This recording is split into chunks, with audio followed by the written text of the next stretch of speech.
नमस्कार। भारत की आज़ादी के 77 वर्ष पूर्ण करने के अवसर पर मैं संपूर्ण देशवासियों को और विशेषकर पंजाब और चंडीगढ़ के सभी नागरिक बंधुओं को अपनी ओर से बहुत बहुत शुभकामना देता हूं। मैं सोचता हूं कि इस आज़ादी को प्राप्त करने के पंजाब का जो योगदान है वो बहुत ही महत्वपूर्ण योगदान रहा है। आज़ादी के संघर्ष में शहीद भगत सिंह को हम सब इस दिन केवल पंजाब ही नहीं सारा देश याद करता है। ये वही धरती है जहाँ लाला लाजपत राय ने आज़ादी मेरा जन्मसिद्ध अधिकार है की घोषणा करके इस आज़ादी को यज्ञ को आगे बढ़ाया। ये वही धरती है जहाँ उधम सिंह जैसे व्यक्ति ने जलियांवाला बाग के उस नरसंहार का बदला लेने के लिए ठेठ इंग्लैंड जाकर के भी और उसको गोली मार करके उसको इस बात का एहसास कराया कि आज़ादी के प्रति देश के अंदर कितना बड़ा उबाल है। इन क्रांतिकारी शहीदों ने इस देश की आज़ादी को जंग को लड़ा है। केवल मैं सोचता हूँ कि हज़ारों लोगों ने जेल की यातनाएं बर्दाश्त की, काला पानी की सज़ा को बर्दाश्त किया, लेकिन आज़ादी के इस लौ को उन्होंने कभी भी कमज़ोर नहीं होने दिया। और इस कारण से यह जो आज़ादी का पर्व है वो हम सब लोग के लिए बहुत ही गौरव और बहुत ही एक तरह से संतोष का दिन है। देश के प्रधानमंत्री जी ने जब 75 वर्ष पूरे हुए थे, जब अमृत काल हमारी आज़ादी का मनाया था, तब उन्होंने देश की जनता के सामने एक बात रखी थी कि अब हम अमृतकाल है, लेकिन हमारा लक्ष्य है जब 2047 में हम आज़ादी का शताब्दी वर्ष मनाएं, तब हमारा देश दुनिया का नंबर 1 का आर्थिक दृष्टि से और सब दृष्टि से देश बने। और उसके लिए उन्होंने हम सब को भी प्रेरित करने का प्रयास किया है।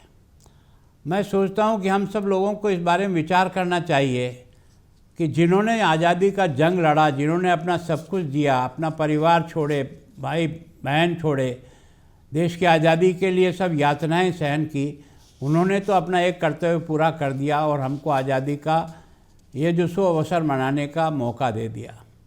लेकिन आज हमारी भी तो कुछ जिम्मेदारी है कि आज हम इस आज़ाद भारत में जब हम रह रहे हैं तो हम 140 करोड़ लोगों के भी मन में इस बात का भाव आना चाहिए कि जिन्होंने हमें आज़ादी का ये अवसर दिया है, अब हम देश को अपने कर्म शक्ति से, अपनी ईमानदारी से, अपनी निष्ठा से, अपने प्रयत्न से इस देश को उस ऊंचाई को दें जिस ऊंचाई के लिए आज हम और आप सब लोग जो है लालायित हैं।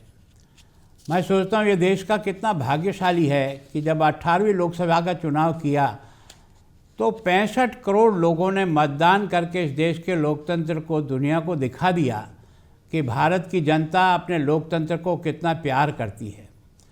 यानी यहाँ सरकारें आई और सरकारें गई, लेकिन किसी प्रकार की कोई हिंसा या किसी प्रकार का विद्रोह नहीं होना। इसका मतलब यह है कि लोकतांत्रिक दृष्टि से भारत एक मॉडल बनकर के आज दुनिया के सामने उपस्थित हुआ है। मैं सोचता हूँ कि देश की आज़ादी के बाद अयोध्या में भगवान श्री राम के मंदिर का निर्माण हम सब के लिए बहुत ही गौरव और आनंद का विषय है। ये इस देश को G20 को जिस सफलतापूर्वक भारत ने अपनी अध्यक्षता में जिसको संपन्न किया और जो रेजोल्यूशन यहाँ पास हुआ वो सारे देश के दुनिया के देशों ने सर्वसम्मति से उसे स्वीकार करके भारत और भारत के द्वारा G20 को जिस सफलतापूर्वक दुनिया के सामने रखा, उसके कारण से हमारी प्रतिष्ठा संपूर्ण दुनिया में आज इस दृष्टि से बहुत बहुत आगे बढ़ी है। जब हमारी लोकसभा ने नारी शक्ति वंदन अधिनियम को पास किया और पहली बार आने वाले चुनाव में महिलाओं को विधानसभा में भी और लोकसभा में भी 33% का आरक्षण देकर के लोकतंत्र में नारी का कितनी भागीदारी है वो हम 75 वर्ष के बाद जो है वो तय कर पाए। वो सौभाग्य भी हमें मिला। भारत आज डिजिटल इंडिया के रूप में जाना जाता है। मैं सोचता हूँ कि इस डिजिटल की दृष्टि से हमने दुनिया का एक तरह से नेतृत्व किया है। मैंने यहाँ आने के बाद अनुभव किया कि पंजाब में कई चुनौतियाँ आप और मेरे सबको विचार करने के लिए प्रेरित कर रही है। हमारी जो 6 ज़िले हैं जिसमें हमारा जो पाकिस्तान के साथ जो बॉर्डर है वो 553 किलोमीटर का है, और उस वहाँ जिस प्रकार की गतिविधियाँ हम है ना, एक तरह से पाकिस्तान छद्मवेशी रूप से जिस तरह से भारत को एक तरह से परेशान करने का प्रयास कर रहा है, ड्रोन के माध्यम से जो है वो हमारे यहाँ हथियार और हमारे यहाँ एक तरह से इस नशीले पदार्थों को भेजने का जो काम कर रहा है।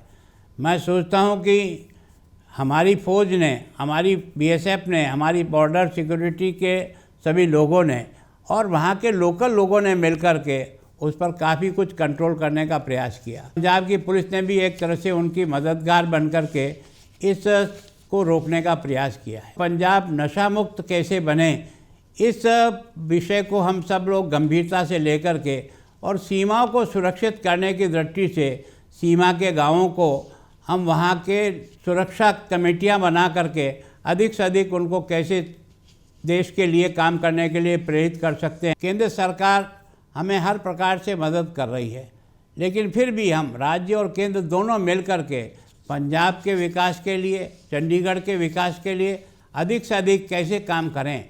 और सबसे बड़ा काम जो हम कर सकते हैं, वास्तव में आज़ादी का जब पर्व मना रहे हैं तो ये दूसरे से शुरू नहीं होगा, ये हमको अपने व्यक्तिगत रूप से शुरू करना पड़ेगा कि हम देश के लिए किस प्रकार से, किस तन्मयता से, ईमानदारी से, निष्ठा से, पूरा परिश्रम पूर्वक कैसे काम कर सकते हैं। तो मैं एक तरह से पंजाब के और चंडीगढ़ के सभी नागरिक बंधुओं से विनम्र प्रार्थना करता हूँ कि हम अपने देश को आज़ादी का जब 100 वर्ष मनाएं तब दुनिया का नंबर 1 का देश बनाएं। आज भी हमारा सौभाग्य है कि हम दुनिया में 5वीं बड़ी अर्थशक्ति के रूप में उभर गए हैं, और हमारी कोशिश है देश की कि हम तीसरी शक्ति अगले साल तक बन जाएंगे। लेकिन हमारा लक्ष्य है कि 2047 के पहले पहले हम भारत को विश्व की आर्थिक शक्ति में नंबर 1 बनाना है और भारत की प्रतिष्ठा को बढ़ाना है। कभी यह विश्वगुरु था, अब वापस विश्वगुरु बनने की ओर कदम बढ़ा रहा है। अब आपका और मेरा ये दायित्व है कि उसको इस विश्वगुरु बनाने में हम व्यक्तिगत रूप से कितनी मेहनत और कितना परिश्रम करके ये सम्मान इसको दिला सकते हैं। एक बार फिर पंजाब के और चंडीगढ़ के सभी बंधुओं से मेरी विनम्र प्रार्थना है कि देश के स्वाधीनता के इस पुनीत अवसर पर हम अपनी ओर से उन शहीदों को एक तरह से श्रद्धांजलि दें जिनके कारण से आज़ादी का अनुभव कर रहे हैं। आज हम अपने देश के उन फौजियों को भी याद करें जिन्होंने सीमा की सुरक्षा के लिए अपना सब कुछ न्यौछावर करके देश के तिरंगे को उन्होंने जो सम्मान दिलाया है। मैं सोचता हूँ उन्होंने सब कुछ किया है, हम भी तो कुछ करें। इस भावना के साथ मैं आपसे विनम्र फिर प्रार्थना कर रहा हूँ कि हम सब मिलकर के प्रयास करें कि हमारा देश और हमारा पंजाब और हमारा चंडीगढ़ कैसे विकास की दौड़ में एक तरह से आगे निकले। इन्हीं भावनाओं के साथ आप सबको मेरा नमस्कार। जय हिंद।